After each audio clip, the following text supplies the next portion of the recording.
bisa konsisten memberikan informasi dan edukasi langsung dari para ahli, sehingga bisa dijadikan referensi yang akurat bagi masyarakat khususnya di Kabupaten Bangkalan, di mana kita akan membahas topik-topik menarik perihal masalah kesehatan atau health issue, atau kita singkat dengan Haisam Prabu. Oke, pada topik kali ini kita akan membahas bahasan yang cukup menarik tentang layanan di rumah sakit kita tercinta, yaitu RSUD Syarifah Bami Rotepu Bangkalan.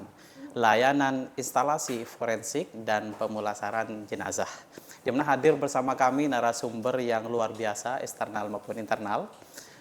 Kita perkenalkan dulu narasumber eksternal kita yang senantiasa rutin ya dan setia menemani podcast kami, yaitu RSUD Syarifah Bami Rotepu Bangkalan. Kami ucapkan selamat datang kepada Bapak Dewan yang terhormat dari anggota Komisi 4 DPRD Kabupaten Bangkalan. Selamat datang kepada Abah Rokib Sarjana Ekonomi selaku Ketua Komisi 4 DPRD Kabupaten Bangkalan. Dan selamat datang juga kepada Bapak Abah Sonhaji, Pak Lukman, dan Ra Rifki. Selamat datang selaku anggota DPRD Kabupaten Bangkalan. Oke, langsung saja kita perkenalkan juga narasumber yang tak kalah luar biasa, narasumber internal kita, yaitu pertama Dr. Edi Suharto, spesialis forensik ya dokter, selaku kepala instalasi di instalasi forensik dan pemulasaran jenazah, dan juga hadir bersama kita juga kepala ruangan dari pemulasaran jenazah, Ibu Rahmawati, AMD Keperawatan. Oke. Langsung saja untuk mempersingkat waktu kita masuk kepada topik bahasan kali ini, yaitu tentang layanan forensik dan pemulasaran jenazah di RSUD Syarifah Bami Rotepu Bangkalan. Kita akan berdiskusi langsung kepada Dr. Edi.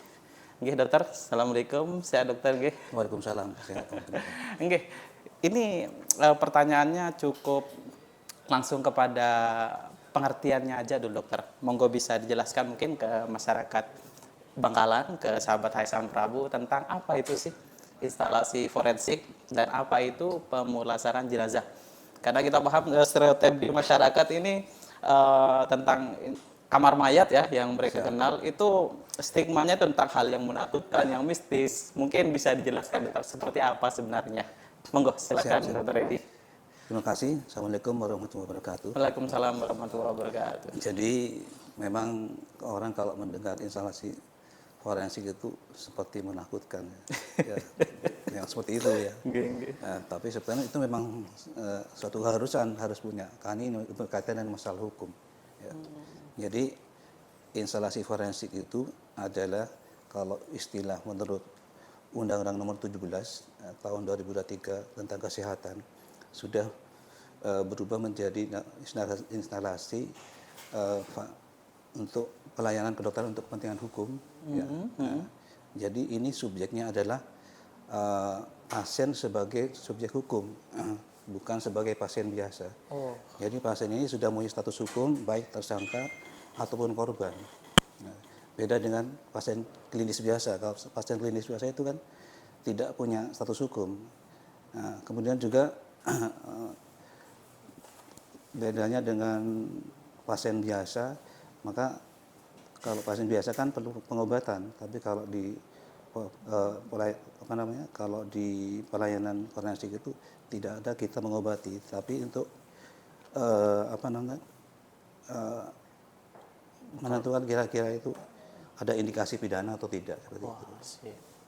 Kemudian yang kedua itu unit yang kedua adalah pemulasaran. Nah ini terkait dengan bagaimana pasca kematian dari jenazah itu, bagaimana kita melakukan perawatan dari jenazah itu, datang ke tempat jenazah, bagaimana memandikannya, terus menyolatkan dan mensucikan. Mensucikan termasuk juga kalau di kamar jenazah, bagaimana kalau pada jenazah yang kira-kira jenazah itu rusak, ya, kita juga mereparasi sehingga jadi jenazah jadi paling tidak itu pantas untuk dikembalikan kepada keluarganya. Jadi benar seperti itu. Jadi ada dua pembagian. Kalau pertama yang forensik itu memang menerapkan ilmu kedokteran forensik, ya, ilmu kedokteran untuk kepentingan hukum, seperti itu. Jadi seperti itu bedanya. Oh bedanya gitu dokter. Berarti emang ngeri-ngeri sedap ya dokter instalasi forensik karena berkorelasi dengan hukum ya, prosedur Iya, hukum gitu. iya. Jadi kalau instalasi forensik ini berkorelasi dengan hukum, sedangkan pemulasaran jenazah ini berkorelasi dengan memberikan kematian yang bermartabat gitu bagi jenazah atau mayat seperti itu gitu. Ya, baik. Oke, untuk instalasi forensik kita fokus dulu dokter di instalasi forensik. Untuk ruang lingkup pelayanannya di instalasi forensik ini apa saja cakupannya dokter? Ya, pertama kita memberikan dokumen medis, dokumen medical legal, seperti contohnya surat kematian. Ya. Surat kematian itu bisa dari pasien yang mati wajar, seperti pasien-pasien dari klinis, dari rawat inap, itu kan mati wajar karena penyakit alamiah. Itu tanpa permintaan visum. Tapi kalau yang mati tidak wajar, otomatis kita harus visum dulu. Jadi ada surat kematian itu. Kemudian kita juga memberi surat visum et repertum. Visum et repertum itu beda. Surat kematian, yang kedua ada visum et repertum. Itu bisa dari korban hidup atau korban mati. Itu juga. Oh ya, visum hidup yang dimaksud mungkin ada penganiayaan, kekerasan dan ingin melanjutkan ke prosedural kepolisian, seperti itu. Yang ketiga, kita memberikan yang namanya resume medis. Resume medis itu agak beda dengan visum. Misalnya pasien itu datang berobat bulan yang lalu, tapi terus bulan sekarang dia minta visum, tidak boleh, karena visum adalah harus real time, tapi tetap harus kita layani berupa resume medis. Nah, yang kedua, resume medis itu juga bisa diberikan pada pasien yang minta asuransi jasa harja, itu namanya resume medis. Jadi resume medisnya. Oh, siap. Itu pelayanan yang kedua, kita melakukan pemeriksaan. Bisa pada korban hidup di UGD atau di kandungan, itu kita juga melakukan pemeriksaan pada kasus kejahatan seksual.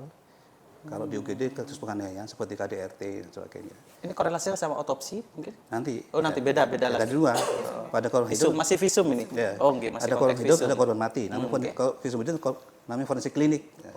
Kalau yang korban mati, kita melakukan dua tindakan. Pertama bisa visum luar saja. Pada kasus kecelakaan biasanya tidak pernah diminta otopsi karena itu kasusnya kelalaian, ya jelas itu. Tapi kalau kasus pembunuhan kita bisa melakukan pemeriksaan luar dan dalam. Seperti itu, ya. Itu pemeriksaan klinis ya. Kemudian kita juga melayani konsultasi ya untuk ahli. Itu bisa di BAP di kepolisian atau nanti bisa juga ke kejaksaan untuk kemudian untuk persidangan. Ya. Nah, kadang-kadang kita juga diminta untuk melakukan penggalian jenazah, tapi kasus jarang. Itu aja sebagian besar kegiatan kita seperti itu ya. Oh, siap, betul. Siap. Oke, jadi kalau boleh saya simpulkan dokter di sini jenis layanannya itu yang pertama mungkin visum, layanan visum. Yang kedua untuk visum ini untuk yang hidup maupun yang mati. Siap. Yang kedua adalah otopsi ini untuk yang mati, dan untuk korelasi dan prosedural kepolisian bisa seperti itu. Dan kalau seumpamanya misal ada penemuan jenazah atau mayat tidak dikenal, ini masuk ke otopsi juga atau tersendiri konteks layanannya? Kalau jenazah tidak dikenal, kita tidak langsung melakukan otopsi. Jadi kita harus nunggu dulu pihak keluarga sampai maksimal 3 hari ya.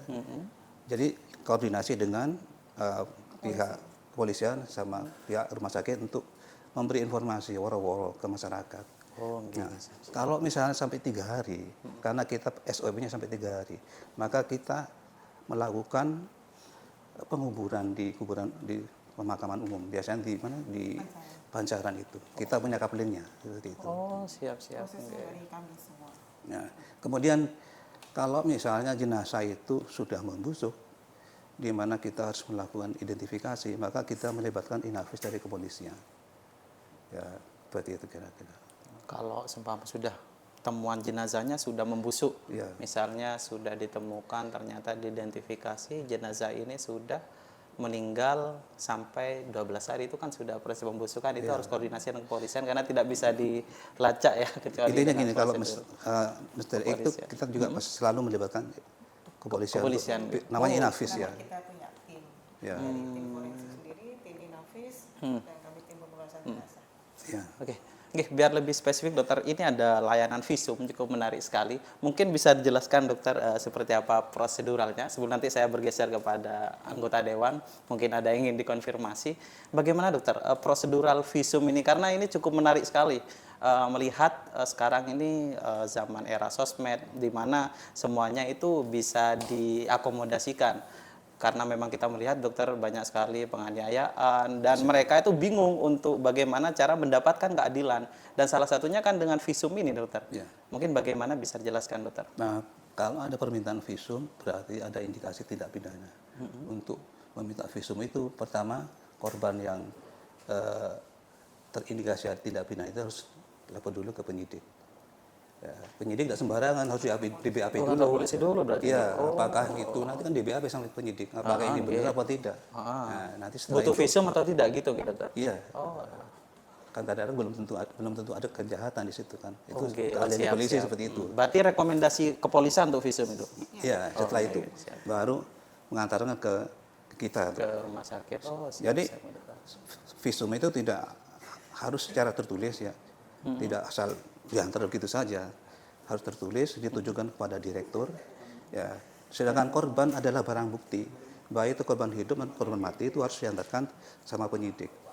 Ya, jadi tidak bisa korban itu suruh jalan sendiri, datang sendiri ke rumah sakit, harus diantar sama permintaan visum itu. Oh, oke. Jadi dasar seperti itu. Harus tertulis, tidak boleh bertelepon atau via WA dan sebagainya itu. Ya, seperti itu kira-kira. Karena nanti visum itu adalah menjadi salah satu alat bukti.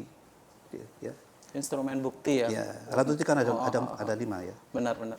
Keterangan saksi, keterangan ahli, surat ini, ya keterangan petunjuk sama keterangan terdakwa.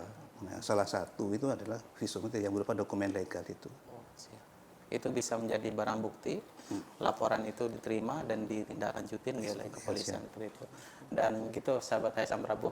Jadi di rumah sakit kita tercinta ini ada pelayanan visum, di mana kita bisa mengakomodasi regulasi kepolisian dengan prosedurnya. Misal ada tindak kerasan, pelaporan, bisa langsung ke RSUD dari kepolisian, laporan itu langsung ditindaklanjuti di instalasi forensik gitu dokter untuk dilakukan visum, dan prosedur untuk hukumnya bisa dijalankan dengan seadil-adilnya seperti itu gitu dokter. Mungkin dari anggota dewan ada yang ingin dikonfirmasi fokus ke konteks masalah visum karena ini cukup menarik sekali nih karena banyak sekali. Mungkin terakhir laporan untuk visum bulan ini sudah ada berapa laporan dokter? Atau 3 bulan terakhir mungkin data ada? Visum, kalau visum mati, Oke, monggo, Mbak. karena data itu ada di kami, Iya. urusan jenazah. Kalau visum meninggal ya, meninggal itu termasuk kecelakaan lalu lintas di TKP Oke. ataupun Mr. E. 3 bulan terakhir ini kami data sekitar ada 25 jenazah. Itu yang meninggal kecelakaan, yang meninggal tidak wajar di TKP ya. Kalau yang visum Hidup. alhamdulillah meningkat ya. Meningkat.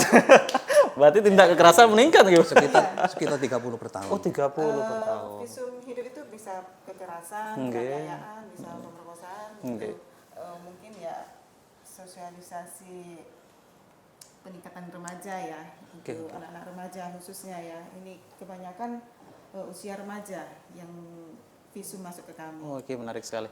Ini menarik sekali sahabat Haisam Prabu tentang visum ternyata meningkat nggih Mbak Wati. Sekitar 30 per tahun nggih dokter untuk datanya estimasinya nggih. Nggih. Kecelakaan sekitar 50 Yang meningkat kecelakaan yang lalu lintas tahun itu. kemarin. Oh, siap. Sekarang, Kalau tahun sekarang belum. Oh, belum mungkin. Pulang lagi. Oke, monggo mungkin di lapisan masyarakat ini banyak yang belum paham, mungkin ada yang terkendala, oh, saya teraniaya, saya tidak tahu harus mengadu keadilan kemana, sedangkan sudah jelaskan sama Dokter Edi, regulasinya bisa langsung melapor ke kepolisian, diakomodasi oleh rumah sakit, akhirnya peradilannya berjalan secara seadil-adilnya. Mungkin Bapak Dewan Antar Umat ada yang ingin dikonfirmasi mungkin di lapisan masyarakat, silakan. Terima kasih. Assalamualaikum warahmatullahi wabarakatuh. Ini topik yang menarik, cuman agak ngeri ini. ada pemulasaran apa? Jenazah itu ya. yang saya tanyakan itu kan terkait visum itu yang dalam hal ini kan sering berkembang juga di media online gitu loh. Ada kasus yang saya ingin tahu itu kategori visum itu ya semacam tadi kan dari penganiayaan juga pemerkosaan ya, terus kekerasan ya, itu kan saya kurang paham. Yang bisa layak di visum itu tingkatannya mungkin ke contoh ya, dalam hal kekerasan itu kan luka lah, apa memar, apa itu yang bisa, ini kan yang jelas ada sangkutan dengan hukum gitu loh. Saya juga kurang paham sejauh mana terkait visum itu kekerasan itu kategori luka, contoh apa ya, memar apa luka apa beset itu yang bisa pihak terkait itu bisa mengeluarkan hasil visum itu yang apa ya, yang masuk kategori melanggar hukum. Ukuran apa ya, kurang paham saya bahasanya. Indikatornya ya, apa itu loh gitu loh. Biasa sekali, tajam sekali pertanyaan Iya, karena kami juga banyak hal pertanyaan di bawah gitu, masyarakat itu kadang ya susah juga kalau orang berikutu paham untuk menjelaskan gitu. Alhamdulillah sekarang lagi berhadapan sama senior kita Pak Dokter. Silakan kepada Mas Robi ya, beliau adalah anggota DPRD Kabupaten Bangkalan. Oke, Dokter Edi, ini tajam sekali pertanyaan dari Abang Rokib tentang indikator visum tersebut bisa diproses hukum. Mungkin bisa dijelaskan secara spesifik teknisnya, Dokter Edi. Siap. Izin untuk menjawab. Jadi gini, setiap laporan ke polisi atau ke penyidik itu harus ditindaklanjuti. Seperti itu. Jadi nanti polisi itu melakukan BAP ke orang yang melapor itu, apakah ada indikasi kekerasan atau tidak. Kemudian dari laporan itu penyidik akan mengantar ke kita disertai dengan surat permintaan visum. Seperti itu. Nah, di rumah sakit kalau itu korban hidup kita melakukan pemeriksaan di UGD. Kalau itu pencabulan atau perkosaan nanti di kandungan. Saya juga yang meriksa itu. Gini tuh. Ya, semua itu. Terus kita nanti melakukan asesmen, Pak, pasien itu atau orang yang melapor itu. Bisa saja pasien itu kita tidak menemukan tanda-tanda kekerasan seperti itu. Tetap kita laporkan di hasil visum itu, ya, bahwa ya kita harus objektif. Kalau kita tidak ya, jadi kita ini sebagai seorang dokter forensik harus netral, imparsial dan tidak memihak, hanya berpihak pada fakta kebenaran seperti itu. Ya. Nah, jadi sesuai dengan arahnya kemana pasien. Misalnya pasien ngarang-ngarang, itu bisa seperti itu. Nah, di kaprok harus pusing. Ya. Nah, kita tidak melihat subjektif. Misalnya orang, saya pusing seminggu, ternyata saya tidak temukan apa-apa. Saya itu hasilnya dikesimpulan tidak temukan kelainan tanda kekerasan. Kemudian berikutnya, kalau itu ada keluhan, itu gradasinya macam-macam. Nah, kita tampilkan hasil visum. Dari kita yang periksa itu, apakah ada memar, lecet, atau luka robek, itu kita tuang dalam hasil visum. Di kesimpulan itu, apakah itu menimbulkan halangan atau tidak. Ya ada 3. Ada yang tidak menimbulkan halangan, itu artinya nanti ke arah luka ringan. Ada yang menimbulkan halangan untuk sementara waktu, itu ke arah sedang. Yang berat itu ada sesuai dengan pasal 90 KUHP. Ada 7 itu. Misalnya cacat permanen, tidak bisa kerja seumur hidup, terus hamil yang abortus, gugur, itu salah satu seperti itu, cacat berat. Nah, itu nanti kita sampaikan ke penyidik hasilnya seperti itu kira-kira. Seperti itu kira-kira. Ya, sekali lagi terima kasih Pak Dokter terkait penjelasannya. Kami sebagai wakil rakyat ya juga wakil masyarakat, harapan ini untuk mewarning kepada Pak Dokter atau instansi terkait yang membidangi dalam hal visum itu, harapan kami itu harus harus independen atau netral sesuai kenyataan yang ada.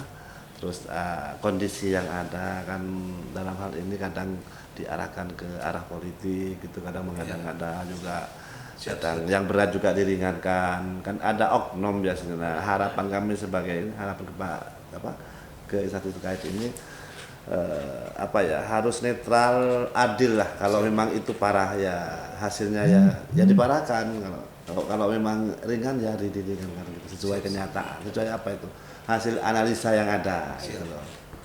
Itu karena biasnya luar biasa sampai karena hal kecil dibesarkan, hal besar dikecilkan. Nah, itu loh. Artinya harus betul-betul independen itu harapan kami sebagai ketua komisi 4. Nanti Pak, di hasil visum kami itu dilampirkan juga dokumentasi.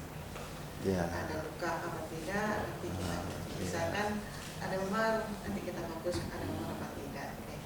Iya, takutnya ada memar sedikit, pura-pura pusing, terus padahal diperiksa kan nggak terlalu, kan dokter yang lebih paham kan gitu. Diparah-parahin gitu loh artinya. Biar ini nanti hukumnya biar agak berat kepada pihak yang menganiaya itu. Nah, itu harapan kami itu mengharap ya. Semoga netralitas harus benar-benar netral gitu loh. Itu aja dari saya. Oke, terima kasih masukannya Pak Rukib. Jadi memang ini zona rawan intervensi. Apalagi kita berkaitan dengan data yang bisa dimanipulasi kalau ada kepentingan seperti itu. Enggak, benar, sensitif sekali. Karena memang sangat perannya cukup krusial sekali untuk hasil peradilan seperti itu. Oke. Pak, mungkin ini juga sebagai evaluasi bagi kami, biar kami tetap berintegriti dan tetap setia pada kebenaran seperti itu. Oke, lanjut kepada layanan selanjutnya, yaitu layanan otopsi, Dr. Edi. Ya. Ini mungkin bisa dijelaskan seperti apa layanan otopsi itu. Biar nanti sahabat HMSM Prabu ini sudah paham insya Allah tentang visum. Sekarang bergeser ke layanan otopsi. Monggo, Dr. Edi, silakan. Jadi untuk otopsi ini adalah suatu proses di mana kita harus membuka ya, seluruh bagian dari jenazah, termasuk dari kepala sampai kaki. Dan kita harus membuka organ-organ tubuh semua. Kepentingannya apa? Untuk memastikan sebab kematian. Ya, terutama pada kasus-kasus yang meragukan, misalnya di pembunuhan. Kalau pembunuhan itu mutlak harus otopsi. Misalnya juga kasus-kasus keracunan atau sebab kematian yang tidak jelas. Ya, jadi keharusan. Masalahnya sekarang seringkali masyarakat itu suka menolak otopsi. Padahal kepentingan untuk masyarakat juga atau pihak yang berperkara. Kalau tidak diotopsi, maka kesimpulan dari visum adalah sebab kematian tidak bisa dipastikan, sehingga akan lemah di sidang pengadilan. Nah, untuk otopsi ini awalnya itu undang-undangnya itu penyidik berhak untuk memaksa dilakukan otopsi. Ya. Akan tetapi sekarang ini undang-undang yang terbaru itu Undang-Undang 17 tahun 2023 itu memberi ruang pada pihak keluarga untuk menolak otopsi dengan konsekuensinya sendiri. Sehingga kalau misalnya terjadi masalah seperti itu adalah tanggung jawab dari pihak penyidik untuk mempersuasi keluarga.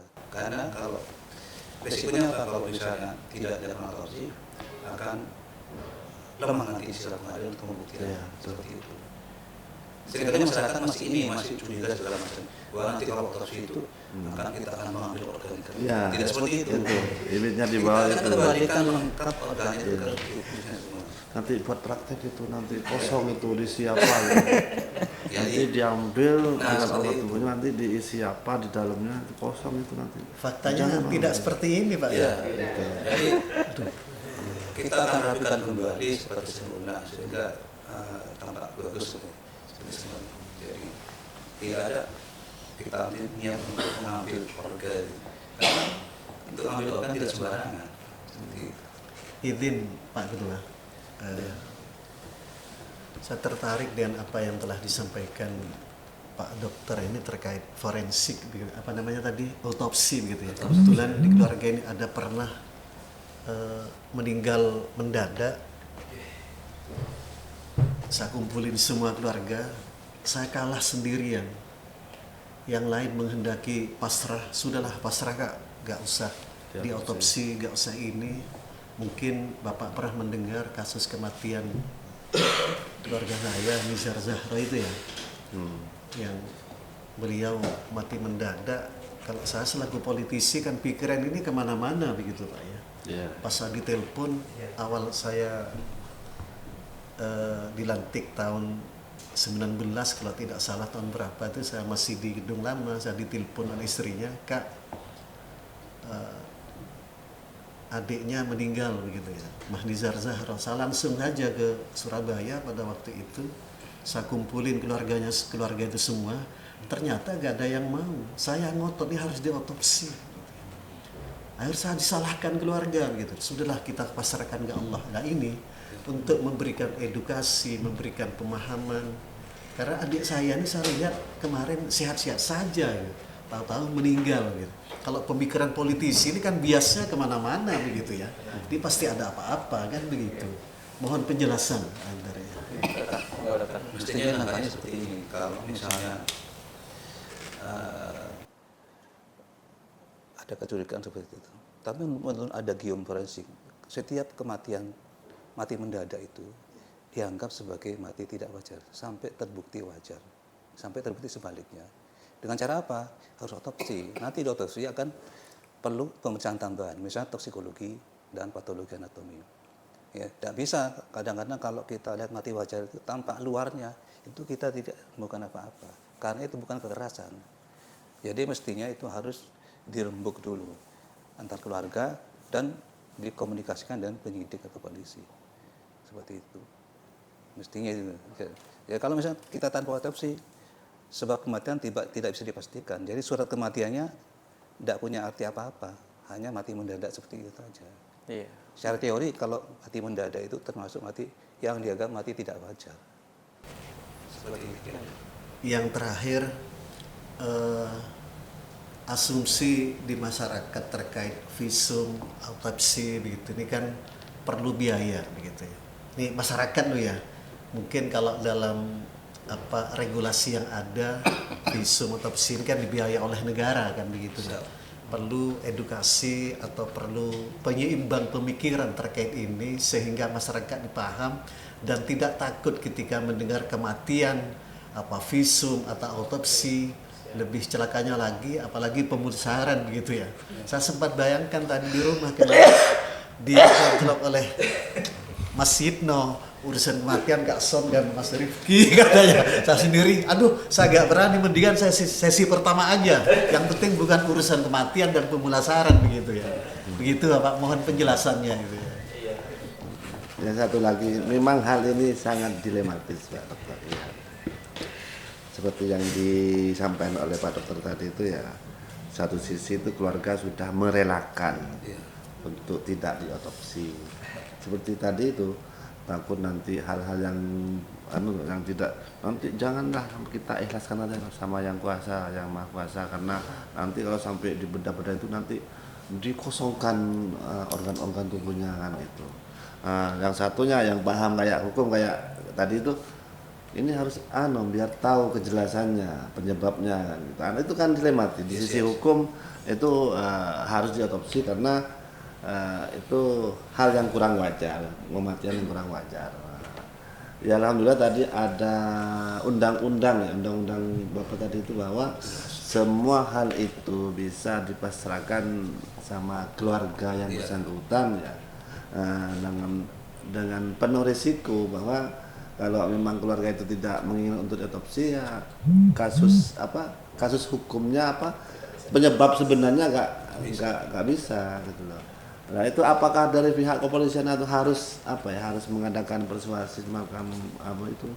Karena rumor ya mungkin salah satu kejadian ya itu bahwa ini rumor sudah viral lah bahwa itu seseorang itu meninggal karena katanya diracuni sama oknum anak, gitu. Apa pihak kepolisian itu tetap memaksa keluarga? Sekarang pihak keluarga sudah merelakan tidak divisum. Itu kan ini hal-hal yang dilema. Itu ya apa yang tindakan yang seharusnya itu gimana?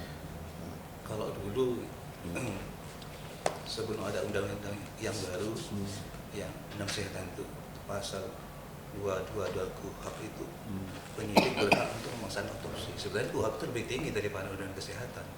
Ya. karena yang baru ini nomor 17 tahun 2023 itu tentang kesehatan. Ya. Jadi yang KUHP itu yang pasal 222 itu penyidik berhak untuk memaksakan otopsi. Untuk memaksakan. Iya. Nah, itu tergantung penyidik nanti. Persuasi dengan keluarga. Soalnya di lapangan sering tukaran. Nanti kalau tukaran kita jadi korban operatornya ini, mukul-mukul ini nanti. Apa? Saya kena nanti juga divisum nanti juga saya. Ya itu. Jadi kita pasarkan ke penyidik untuk mempersuasi. Cuma saya bilang seperti ini ke penyidik, kalau ini tidak diotopsi, yang rugi ada keluarga. Akan terhenti deadlock kasusnya di persidangan itu. Seperti itu. Nah. Terus satu kecurigaan itu dong, umpama ini solusi ya,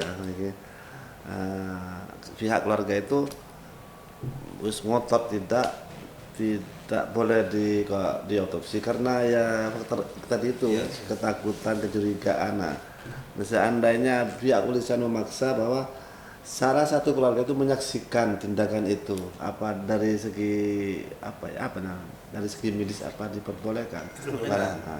Menyaksikan di ruang otopsi itu salah satu keluarga menyaksikan.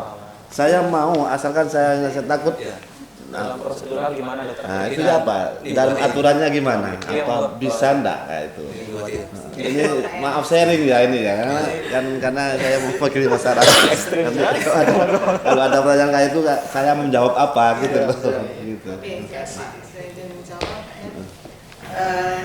Untuk selama ini pemeriksaan otopsi, kalau memang ada sampel sama keluarga yang menolak itu si pupuk, tapi dari pihak penyidik diharuskan.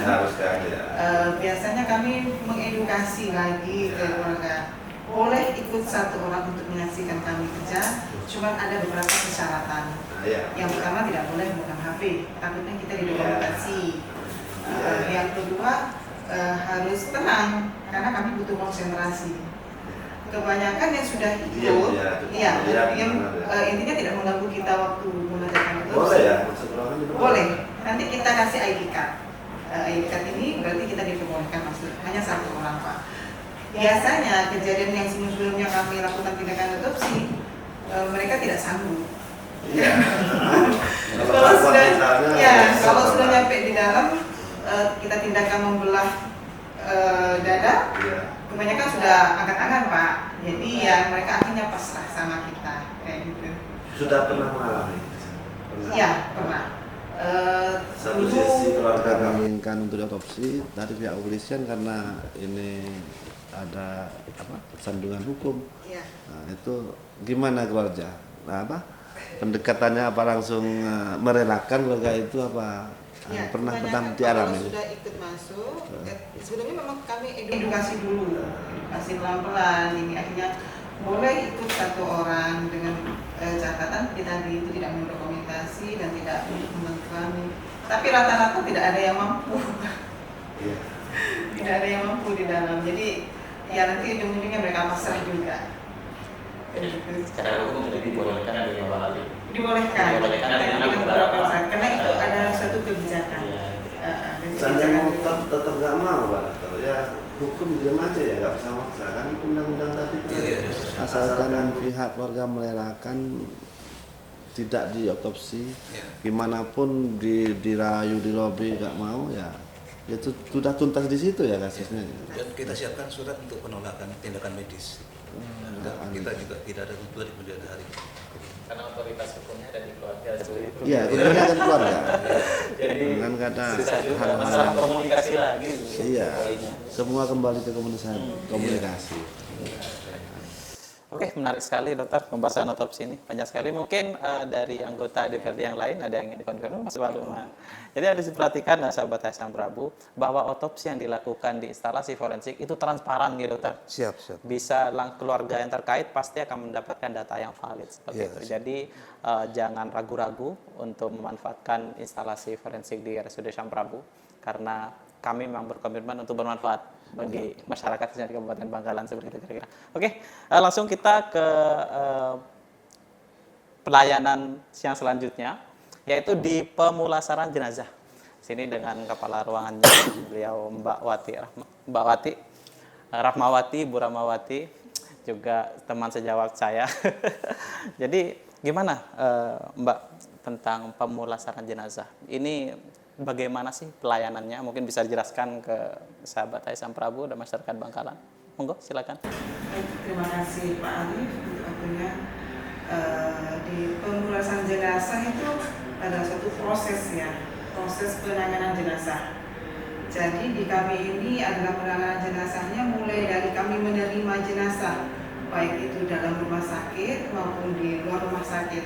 Misalkan tadi waktu kejadian kecelakaan lalu lintas, dikirimkan ke pemulasan jenazah, atau tindak kekerasan yang meninggalkan korban itu bisa dikirim ke pemulasan jenazah. Kemudian di kami nanti ini ada satu pemulasan jenazah ini dari mulai penghormatan jenazah ya, karena jenazah ini juga manusia yang universal ya. Jadi kita butuh untuk dihormati juga. Di kami itu ada tempat itu namanya penyimpanan jenazah. Ya. Kemudian di pemulasan jenazah itu ada mulai dari pengkafanan, pemandian jenazah, pengkafanan sampai pengembalian jenazah kepada pihak keluarga, ataupun jenazah yang tidak ada pihak keluarga, misalkan Mr. E, kami akan lakukan tindakan sampai ke proses pemakaman jenazah. Itu semua konteks kami yang mengerjakan. Difasilitasi. Gratis semua. Gratis semua.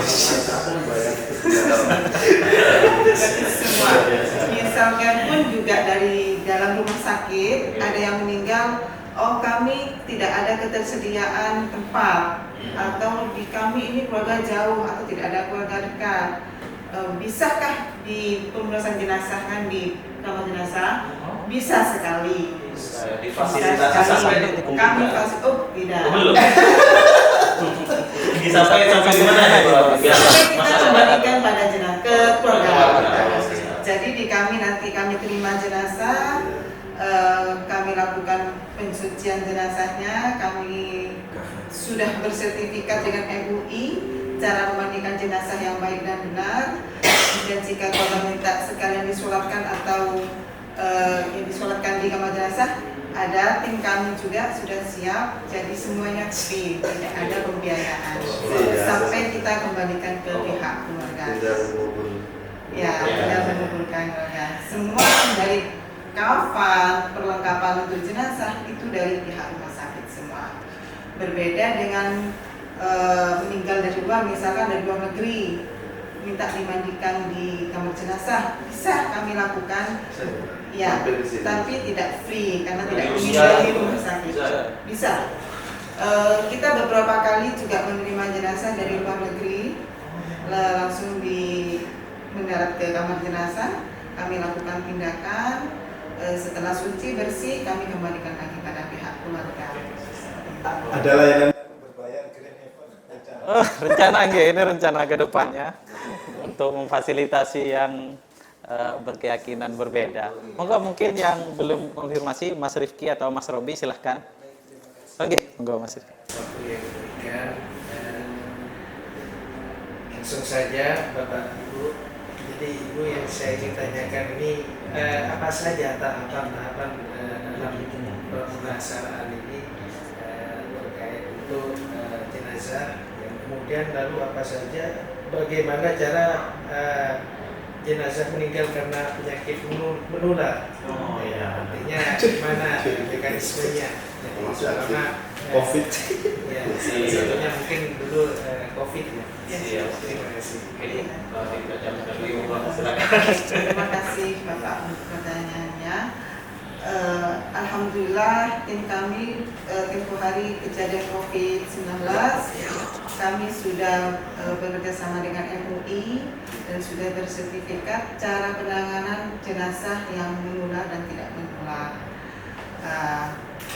Jadi kami ada ruang tertentu, misalkan dari dalam rumah sakit nih Pak, ada yang minta dimandikan di belakang, nanti kita konfirmasikan ini pasiennya dengan apa, seperti itu. Jadi kami berhak tahu diagnosa pasien, karena untuk keselamatan tim kami juga di belakang dan untuk penanganan lanjutnya.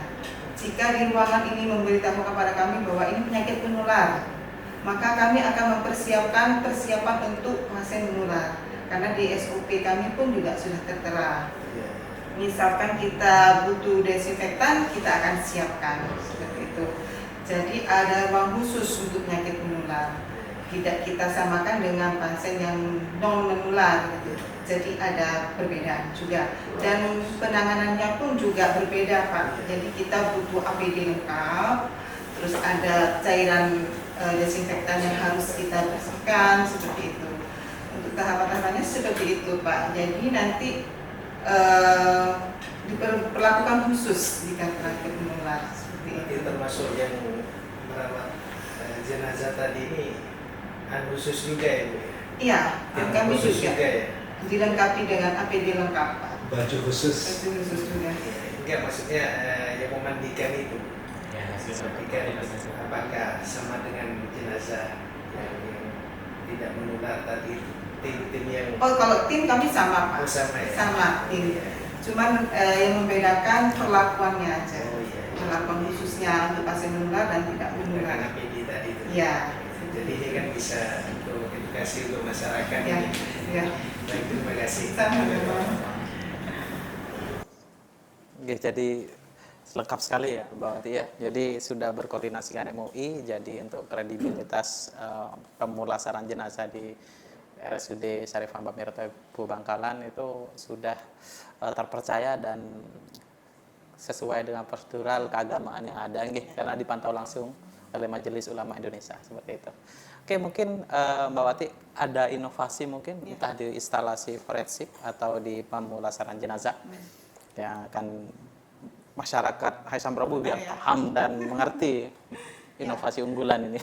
Monggo. Izin Bapak kami menginfokan bahwa di pemulasaran jenazah kami sudah melakukan inovasi yaitu yang sangat membantu masyarakat khususnya setiap jenazah yang meninggal di rumah sakit kami fasilitasi untuk pembuatan akte kematian dan KSK baru.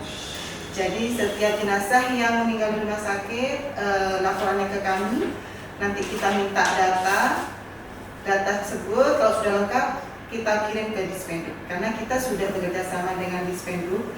Jadi keluarga tidak perlu riwari untuk mengurus akte kematian dan KSK baru. Jadi menyusul ya urusan nanti nunggu selesainya itu urusan kematian baru dikirim jenazahnya saya.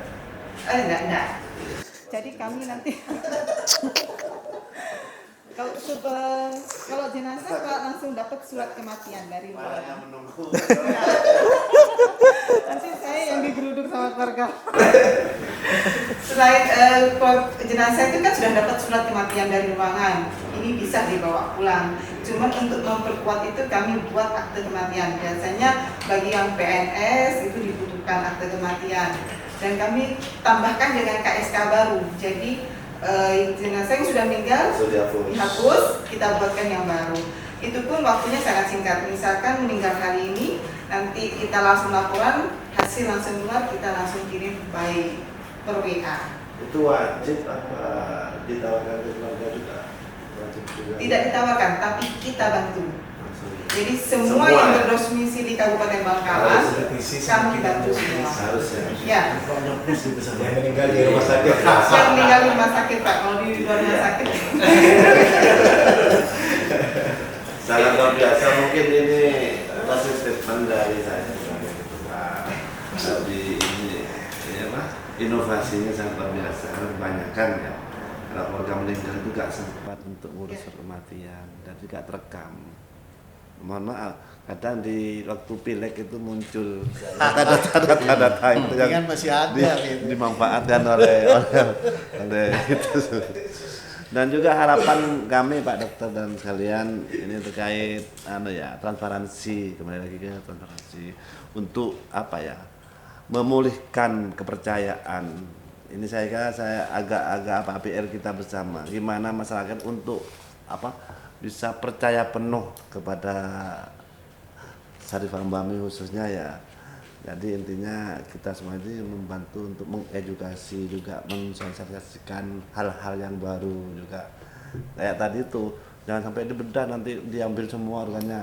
Mudah-mudahan ke depan itu gak sampai masyarakat mempunyai pikiran kayak itu gitu loh.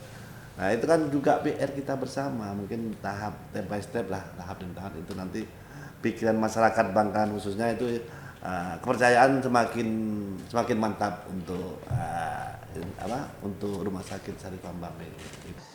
Oke, mungkin. Ya, saya Oke, terima teman- kasih. Monggo. Sudah. Sudah. Oke. Oke, terima kasih kepada sahabat Hasan Prabu yang sudah setia menonton podcast ini dari awal hingga akhir. Dan jangan lupa bahwa RSUD Syarifah Mbak Mirato Ibu Bangkalan memiliki layanan instalasi forensik dan pemulasaran jenazah yang sangat bermanfaat bagi masyarakat khususnya di Kabupaten Bangkalan.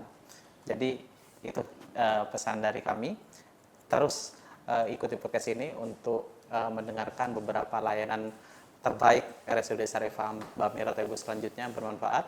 Saya tutup, terima kasih sebelumnya kepada narasumber eksternal kami yang selalu setia menemani, mengevaluasi dan memberikan masukan kepada kami. Saya ucapkan terima kasih Bapak Dewan yang terhormat, dan kepada narasumber internal kita yang luar biasa, saya ucapkan terima kasih. Saya Ali Putra Isnaya, pamit undur diri. See you next podcast. Wassalamualaikum warahmatullahi wabarakatuh.